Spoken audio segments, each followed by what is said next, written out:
Hello and welcome to Gupshop. We're your hosts. I'm Alex, And I'm Zahir. and in this podcast, we cover my journey as a former Catholic into marrying a Muslim man. And we cover topics such as relationships, family, and culture as we navigate the joys and challenges of being in a mixed race relationship. And in our last episode, we left off at the point where we got engaged in late February of this year. Afterwards, there was some pressure on us to choose a date for our nikah, which is the Muslim marriage ceremony. And so we were trying to settle on a date that suited both our families' schedules. Around that time was Easter in early April, I think. So we were trying to avoid that time period. And we also had Ramadan coming up in about mid-April. So we ended up choosing a date in between those two religious holidays as that fit both our families the best. And it also gave us about a month to plan for the nikah. So we were deciding between holding it at home, at your parents' home, or at a mosque. We also had to choose the imam and book him in to do the ceremony. And we also had to plan our outfits and also the decorations and everything. So yeah, there was a lot involved, starting with the dress. So we went to a boutique that's run out of this lady's house, and It's like a small boutique that she ran out of her granny flat. And yeah, I mean, if you don't know about Pakistani fashion and clothes, and actually we didn't know that much about it either. But yeah, if you don't know about it, there's actually not that many places in Sydney that give you a lot of choice when it comes to dressing, especially formal events if you're looking for something nice. Usually those clothes are made overseas. You kind of order it and then they take your measurements and then make it overseas and they ship it. Obviously, we didn't have the time to do that. We only had about a month in between after we had the engagement and the nikah. So we had a lot of things that we had to get done in a very short amount of time. So I think it was my sister that came across this lady and we all basically went, my my family, my sister's family, and your my parents. parents, yeah. Yeah, they came as well. And then yeah, we went to this lady's house, and it was she guided us towards the back, which was like a granny flat, and she had like a small studio sort of space set up. But then yeah, I'll let you continue. Well, basically, I had no idea what sort of wedding couture or fashion looks like in the Pakistani style.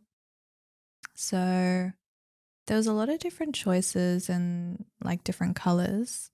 So I'm used to obviously like a white wedding dress, but that wasn't really an option that I saw. Well, the one we chose ended up being like cream colored, like ivory, I guess. But yeah, I tried on a few different designs, and they're all very heavily embellished, lots of sequins and glitter and stuff. It's very beautiful. Um, and the one I chose was the first one I tried actually. And we'll show some photos later if you want to check out my dress on the nikah. But yeah, I think that was like the first few dresses that you tried out. Actually, the very first one that you tried out, I think that's the one that you ended up buying. yeah. And then you tried out a couple more that were probably a bit more traditional and I think probably more done up than you wanted. Yeah, there were the other ones I tried were very heavy in terms of the design. Um they were more of like a peplum style, I think. And the one I went with was just a more traditional, I guess, like Western style maxi dress.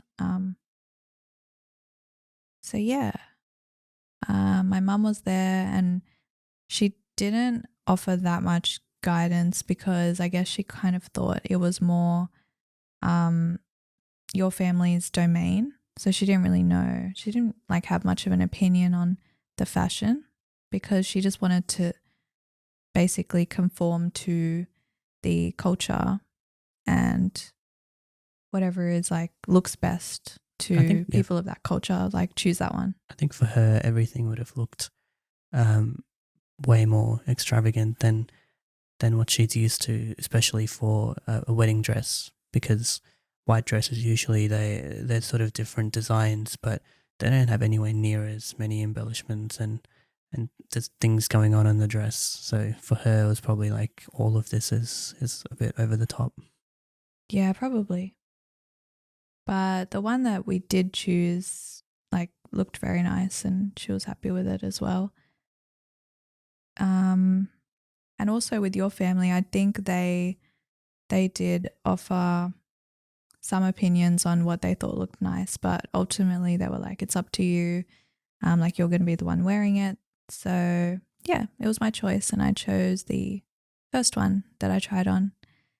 Um, then beyond that, we also found your outfit at a store in Parramatta.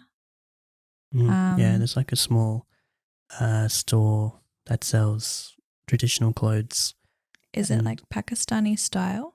yeah, I think so. Yeah, I think so Um, because the it's named after like a famous Pakistani person, yeah, isn't it? yeah, it is. I don't know like who it is exactly, but if you're wondering, the name is Janae Jemshed, and yeah, so they have it's a chain. They have a couple of stores in Sydney, and yeah, so we went there. They kind of have a lot of variety when it comes to traditional clothes, and we tried on a bunch of different ones. Um, my parents came with us, so they had a lot more input in And your terms of brother. my dress. Yeah, my brother, because I mean, I guess I don't know that much about what looks nice from a fashion perspective, so I was kind of just completely reliant on their opinions. And for me, it was yeah, it was just a matter of trying on different dresses and then kind of just waiting for them to say which one they liked. I Um, think that was the first time that I saw you in like traditional clothing. yeah, So it was pretty basically you looked like Aladdin. we'll try and put in a photo of that as well. But yeah, it was like this really extravagant dress that ran down. I think there was like a Do you split in the call it a middle. dress? Shivani, isn't it? Shivani, yeah, that's the Yeah. name. But yeah, so I chose that with like a nice waistcoat, um, shoes, which are surprisingly very difficult to find, like matching shoes. Well, for two reasons. One was like it was difficult to find they were matching, and then secondly, the sizing was a huge They were issue. custom made. Yeah, they were They were usually custom custom to made. fit your Shivani. Yeah, so it was like the same material on top of the shoes. Mm. Um, yeah, so that was a bit challenging to find those, but I think we actually didn't. We ended up just buying different style of shoes later on, and those were really bad quality. They broke very quickly. Oh yeah, they were the leather ones. Yeah, Yeah, I didn't like those sandals. I just don't like those sandals in general. They look so boxy. yeah, and they were really uncomfortable to wear as well. But yeah, I mean, it was an experience because I have bought those kind of clothes before, but usually my mum just buys them and gives them to me. Like it's not like I go there and get sized up and try on different ones. Mm-hmm. So we ended up choosing like a relatively color matched one to your dress, and it was pretty simple, but it kind of fit the vibe. Yeah. Yeah, and then after that, the dress was the biggest part. So once we had both gotten our dresses, um, we kind of started discussing more about what's going to happen in the nikah. So obviously, being a Muslim ceremony, there's a couple of ways you can do it. Like obviously, you were Catholic at the time, and with Muslim ceremonies, you're allowed to. You can get a Muslim man can get married to a Catholic woman. Um, so that wasn't an issue. It was just that my family preferred that if you're open to it, that we could consider converting to Islam. Mm. And that's kind of a conversation that we had around that time. I think I raised it with you, if that's something you'd be open to. Um, and you were kind of on the fence about it at the time. I think because you didn't know what it involves and kind of what the expectations were if that was to happen. Mm. Um, but even up into the lead up to that point, we had discussed what would happen when we got married from a religious point of view, and we had conversations around converting and or not converting. Mm. So we kind of weighed up both options. So a long time before that, we had those conversations, and we it was kind of like it wasn't a completely new thing for me to suggest that. Yeah. Um, But I think that when we'd had those conversations, um, we hadn't really come to an agreement on it. Like it kept coming up, and like I was pretty resistant to it at the time when it first started coming up. Um, and I think I was just trying to avoid. I tried to avoid or put that off because I thought, you know, it was more like from the perspective of my parents. Like I didn't want to, like upset them by converting, because it is like quite important to them. Their faith is quite important to them, and they've raised me in this way. So it kind of felt like turning my back on my parents, and also just like changing my identity as well, because that's obviously how you identify yourself, is like one of the things. It's like your religion. mhm. So yeah, that was like when we had those conversations, that was the perspective I had at the time. But then, like with time and like getting to know your family, then I sort of came around to the idea of it, of converting. Why? Why? Because, well, we were looking more at the similarities between the religions and how they're really not all that different. Like there are some differences, obviously. And I guess the things that I didn't like about it was like the restrictions that are placed on people. But yeah, that was something that took a bit of getting used to, I guess. It was like giving up certain things. Um, but yeah, why? I mean, fundamentally, the religions kind of. Actually, let me preface this by saying that I don't have very strong knowledge of either Islam or um, Catholicism. Catholicism. I was going to say Catholicism, but like that doesn't make any sense. Uh-huh. Yeah, I don't have any level, like deep level of understanding, but the the basic understanding I have is that the two religions have a lot of similarities, and there's really only a couple of main things that we sort of have different opinions on, or different beliefs on, I should say. Mm-hmm. Um, but in terms of daily life and in terms of applying religion to our lives, that's obviously very different. Like in terms of how the rules you have in place and how you're expected to live and how you're expected to dress, how you're expected to speak, all Mm-hmm. that kind of stuff is like is different, and it's a big change coming from a different religion. Um, so yeah, I guess the reason why I ask why is because if you're kind of against it, I wouldn't say you're against it, but you were definitely resistant to it initially when I had raised that with you, and then after you got to know my family and you got to kind of get an insight into how they live, how they are, um, kind of how they live their life from a broader perspective. Mm-hmm. Um, what about it kind of changed your opinion, or your desire to convert after you got married? I guess I just understood more about why certain things are done. Like covering up and stuff is like to protect the woman and like her modesty um from men. So it's kind of like, yeah, just protecting yourself basically. And the other thing, I guess, like abstaining from alcohol and stuff like that is also just a good thing in life, like um, for your health as well. So I don't know, those are the main things I think of, but like I can see the benefits of it more so than the restrictive nature of it. Yeah. I think the other thing that maybe you kind of came to realize is that the stereotypes that exist with Islam is like it's kind of on a very high level when people talk about Islam, like all the restrictions and how difficult everything is and how much you have to change and to be accepted.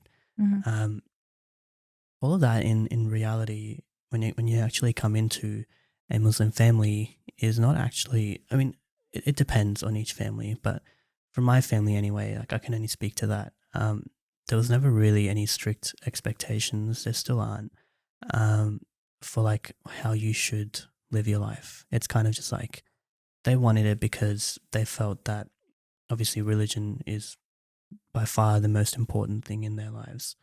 Um, and the way they've been raised and the way they've lived their life has been all based on religion and the teachings of it. And it's kind of like it's well, it is definitely their way of life. Mm-hmm. Um, so the reason they wanted you to convert was that it would make them more comfortable and it would make them, you know, for them it would be an easier transition coming from like you coming from a different culture as well as religion. Mm-hmm. If they could bridge the gap between religion, then it would make the transition easier for you to be coming into our family. Mm. And then as well as like just gradually getting more in tune with the religion and kind of just you deciding for yourself which parts of it resonate with you and how you want to apply it to your life. Yep. And like learning about it at my own pace. Yeah. Um, So I guess that's kind of we in our conversations, and it was really important that we had these conversations and not just started talking about it a month before it happened. yeah. I think that anyone that is in that stage, my biggest tip would be to be open to discussing it because, like as you said, like you were kind of avoidant for a period. Um, but it's important to get past that and to discuss the things that are making you uncomfortable and not just kind of kicking the can further down the road and then, kind of saying we'll deal with it when it comes.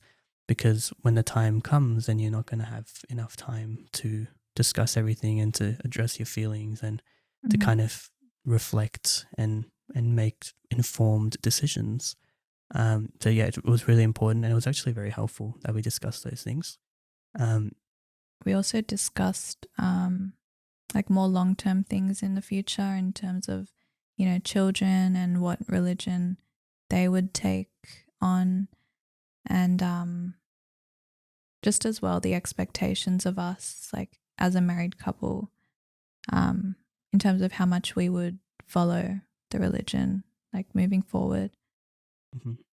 And just a disclaimer that, this is based on our personal um, religious choices and what we're comfortable with. But of course, that just applies to us. And Yeah, it's different for everyone, and yeah. I think the reality is that we have to respect and accept everyone's choices in terms of religion and how they want to live their lives. So, I think we want to preface everything we say by acknowledging that these, when it comes to religion specifically, when we talk about how we chose to implement it in our lives, it only applies to us. We're not giving out advice when it comes to how you should do it. It's definitely something that you should discuss with your partner or your families or whoever's like important in your life, and make a choice that sits well with you, because everyone is different and you have a different sort of outlook on life. But coming back to our story and kind of how we decided that we would incorporate religion was we discussed both short term and long term goals. In terms of how we're going to raise kids, how we're going to apply religion into our life. And then obviously I think it's important as well to discuss how that will change over time because people do change and people. Um, my opinion is that people do become closer to religion the older they get and the more mature they get. Uh, but that's just something that I guess for me, that's kind of how my life has played out. But I think there is some level of logic to that.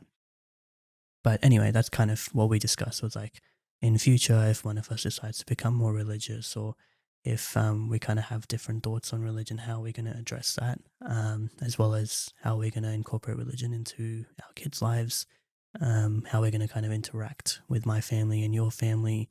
You know, your family is still obviously Catholic. Mm. They still go to church every Sunday, or there would be if lockdown wasn't a thing. So we kind of needed to iron out all those details and how you it's more tricky for you I suppose because you're kind of in this religion now but your family is still that their religion, so how Yeah. we would navigate that. Yeah, and that was something that I kind of felt like I was giving up at the time because, I wouldn't be able to attend church with my parents anymore on Sundays or like celebrate Christian or Catholic holidays with them. And then like when we have kids, that obviously wouldn't really be as big of a thing for them either. Like it's quite mainstream because we live in Australia for it to be like, Easter and Christmas are popular holidays either way because you get time off and everything from work and it's a public holiday. But I guess um there wouldn't be as much of a religious element to those holidays in terms of attending church or anything like that because they would be following the Muslim religion. That's what we've agreed on. Yep. Yeah. Um and also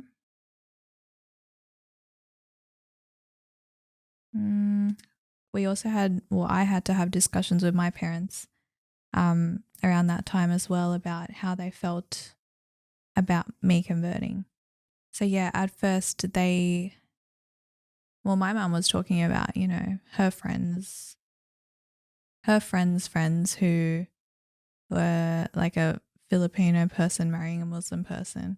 And in that situation, the lady didn't convert and they had like two ceremonies. So she was kind of like suggesting that. And then um, it just, yeah, that was like what my mum wanted to happen at first. But I think after my parents met your parents and then they saw that they're really good people and they just kind of encouraged me to, respect the religion and just like convert if that's going to be like the best way to um, give like our future a chance and um, yeah, like it would be the best option for everyone basically. And so they were more receptive to that. And so that was a good thing that came out of, having those conversations Mhm. and like introducing the families and letting them get to know each other. I think it's particularly important when you come into a mix like ours where one family is Muslim and one is Catholic or Christian in general, because there's just so many unknowns from both sides. Like my family would think that Christians. And I say Christians, I'm just like lumping all the other religions together, but I just mean like anyone from a different religion. Um, there's sort of preconceived notions as to how people are, and people that are religious tend to have those more so than people that aren't religious because they feel that religion is kind of an important part of everyone's lives and they can't understand how it's not for other people. Um, so they kind of assume that like your personality and your lifestyle is really dependent on what religion you are. And they obviously had ideas and sort of an image in their mind of how your family would be, and then vice versa, your family had those about my family. So getting them to meet in person, I think crushes a lot of those notions that they had about each other, because obviously then they're not true. Like a majority of the time, they're not true. Uh, so they kind of got to see that they're both sides. They're real people. They're good people. They're normal.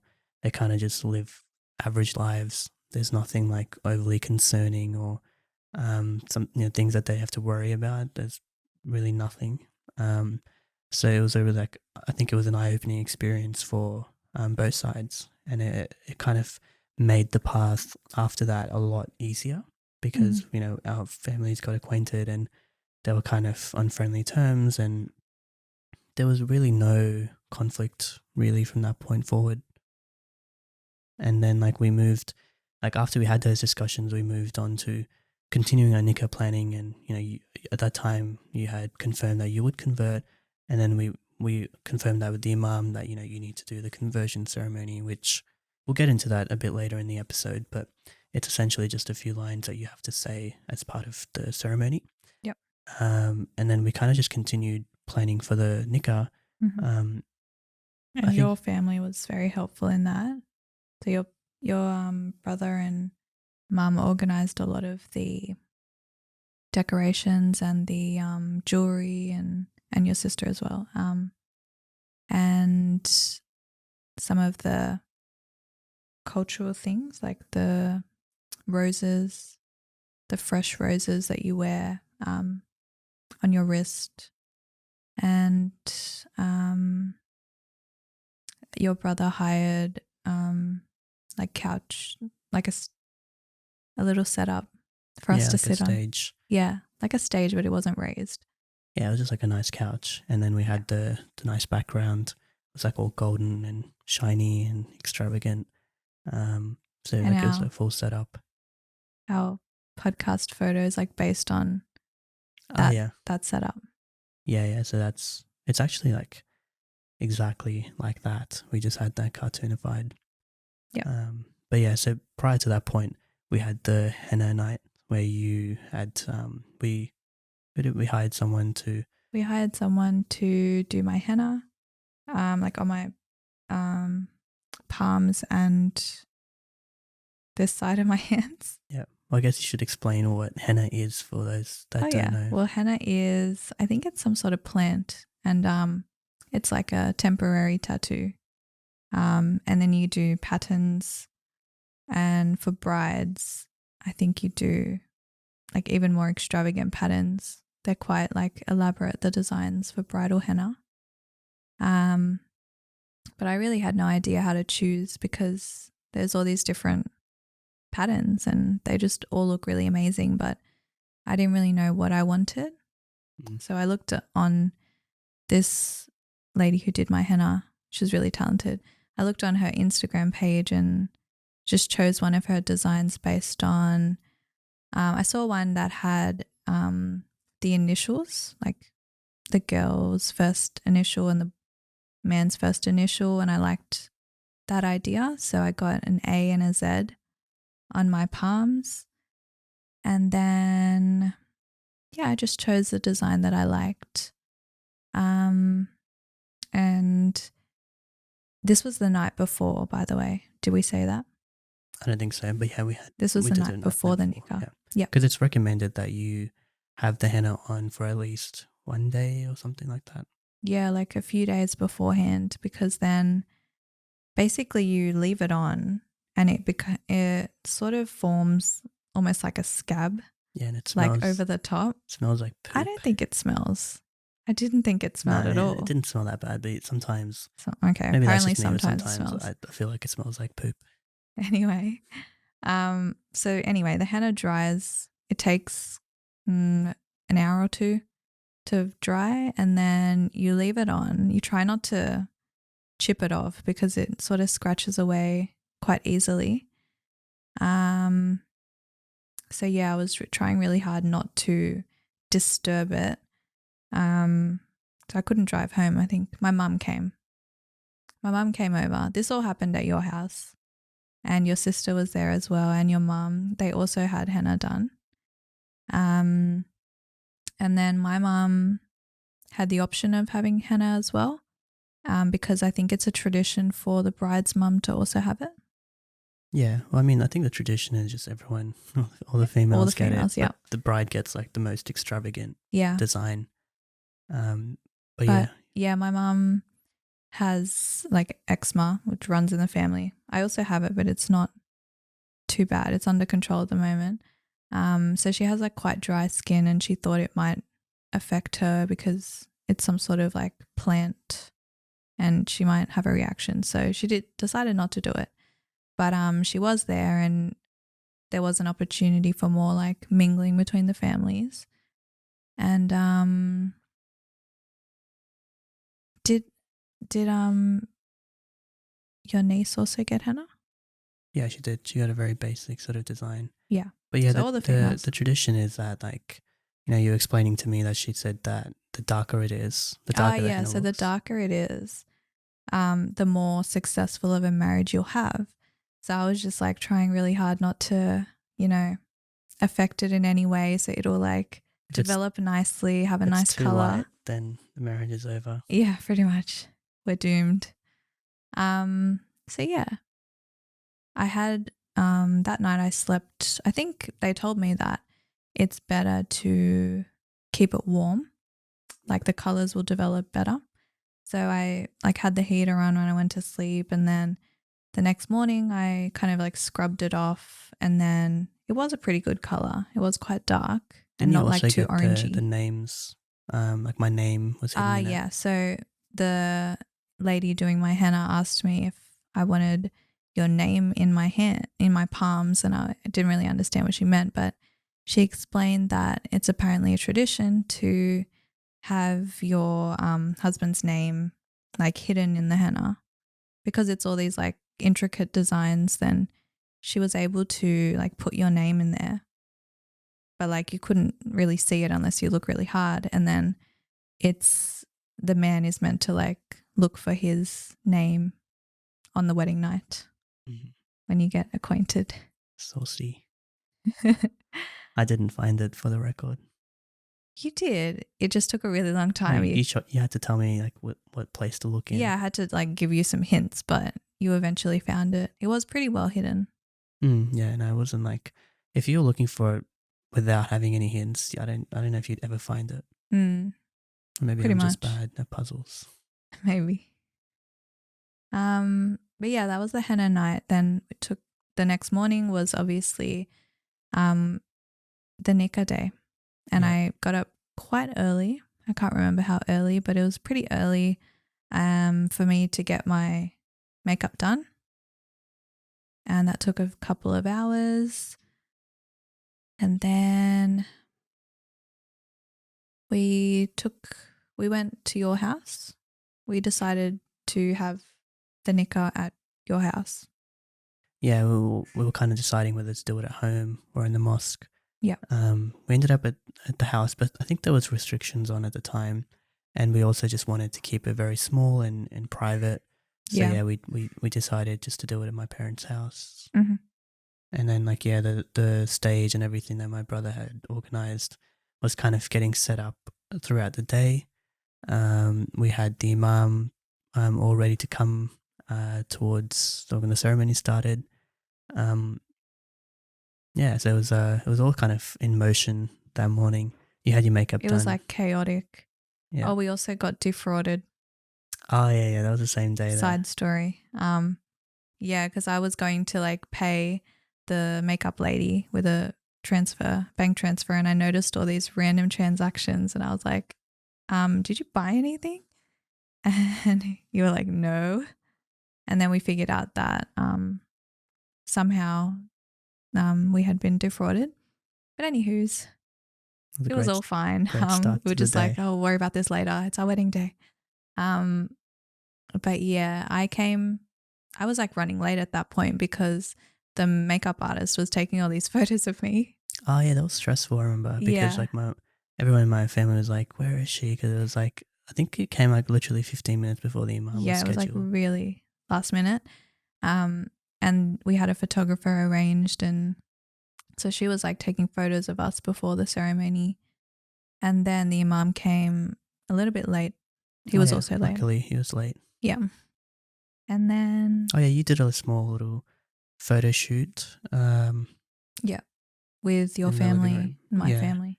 No, just by yourself as well, just like the bridal shoot. Because I can remember my brother was like running around trying to find poses on Instagram to show the photographer for Oh, kind of yeah. shots he wanted. Mm-hmm. So yeah, you did that bridal shoot, and then I think you did some shots outside. Yep. Um, and then yeah, they kind of brought the families in. We did those photos. I was kind of this whole time I was kind of just like walking around the house and like just not knowing what to do because I was like, well, the imam was already there at that point. He was just waiting, Mm-hmm. and then I got told off for not sitting on the stage. Like I was meant to be sitting there the whole time, but anyway, then you finally came. You started walking, made the long walk to the living room.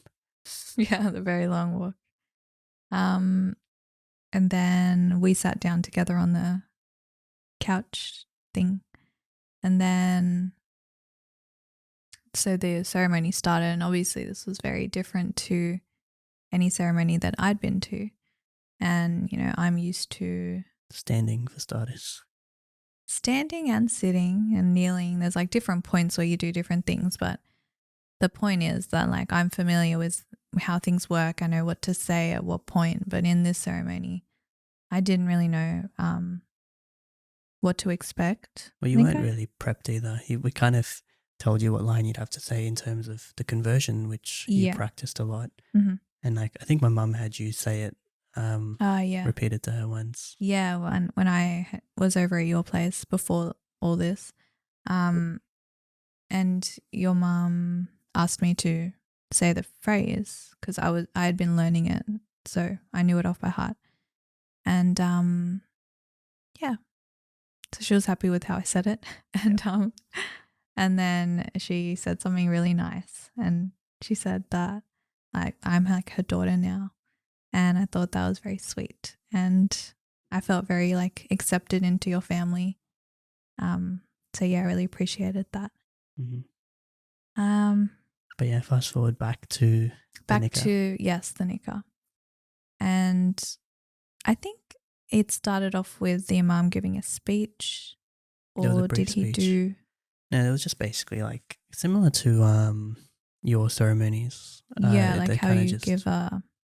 Usually you have like a sermon. That's what they yeah, call it, just like and like a general stuff speech. about marriage and how you should, what you should do to have a successful marriage. And then it kind of moved to the actual signing and marriage part. Mm. I Uh, know we had to repeat after him. yeah. Well, actually, he forgot.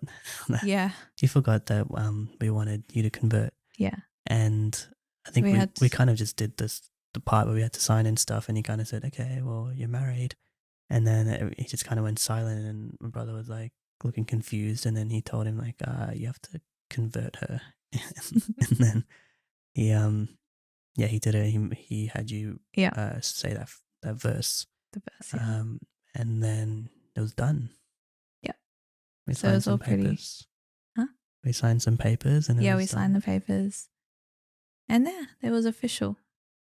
And then actually, we went off. We sat around for a bit, and we did some photos, and everyone kind of left to have lunch, and we were just sitting Everyone there. was eating in the Yeah, kitchen, um, and we were just sitting around. And we were also, um, your mum gave me some bangles, which is a tradition to like pass down gold, like gold jewelry. And we also got her a gift as per the tradition. yeah. And we totally got ripped off. That was our first time. It was definitely my first time buying gold. Yeah, So me too. we went to.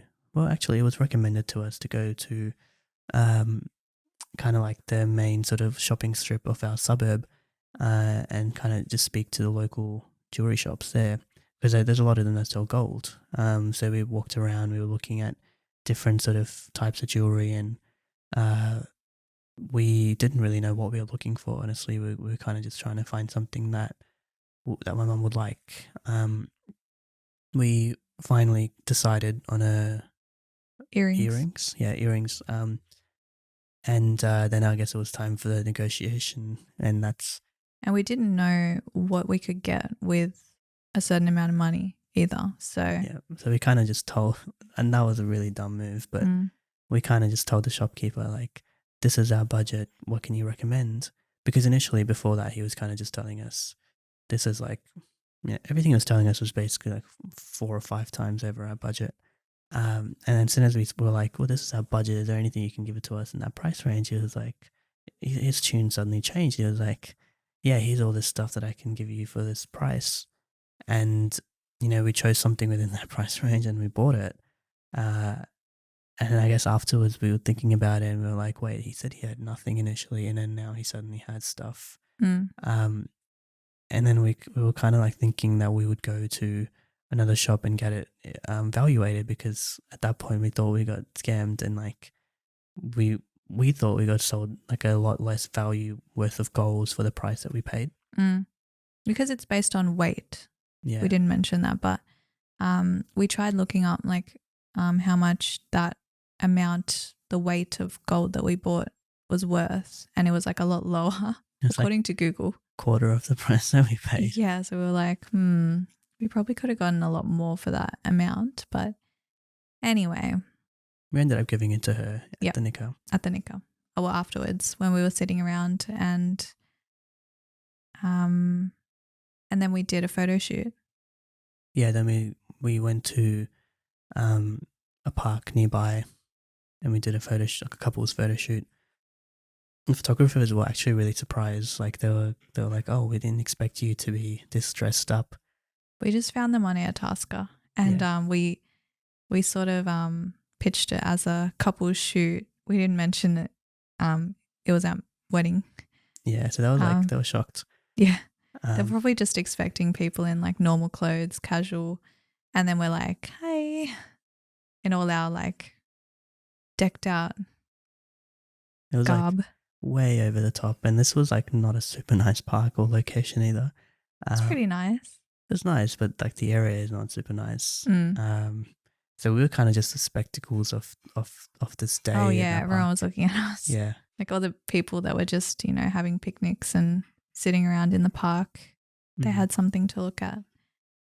But yeah, it was fun. Like it was fun. They were really good photographers. They were freelancers, but they were really good. And we did that. We went home. I think we were just exhausted by that point. By the time we hadn't even eaten that much. Like we didn't eat properly. Probably didn't get that much sleep either. Yeah, we didn't. After the henna night, like pretty late. Probably left pretty late. Yeah, and then, but it was quite early by the time we got home. So, we still had the evening. Yeah. To relax. Yeah, we kind of just cleaned up and relaxed. Yeah, in our portion of the house. So yeah. It was our moving in sort of day. Yeah, we kind of started discussing, we had already planned to move in, but then we, kind of became real that now we can move in together. And that was kind of an interesting experience because we were kind of, we were always going to live with our in-laws, and they kind of have a section where we live that's separate to the main house. And prior to the Nico, we were kind of setting it up and planning how we were going to do it. But anyway, that's a story for next episode. But we'll talk more about how we moved in and your experiences living with in-laws, and how it's been going because we're still living here. Yeah. So that's a long one. There's a lot that happened, and there's a lot of challenges that I guess that we had, but as well as like a lot of advantages to living with in-laws. Yeah, so, definitely. Yeah, we'll get into all of that in the next episode. I think that's all we have for this one. If you guys enjoyed this episode, we would love it if you could leave us a review. And we'll have photos from the episode or photos from our Nika if you're interested in the link below if you're listening on Apple Podcasts, or in the video if you're watching on YouTube. Yeah, well, in the video, we'll just overlay them. But if you're on Apple Podcasts or Spotify, you can find links in the description to all the sort of dresses and jewelry and setups that we've mentioned. If you're interested, you can check those out. Again, we release new episodes every Tuesday. If you want to follow along on our journey, you can subscribe to us on YouTube or follow us on Apple Podcasts or Spotify, wherever you listen to us. And we hope you guys are enjoying this series. And we'll see you guys next time. Bye. Bye.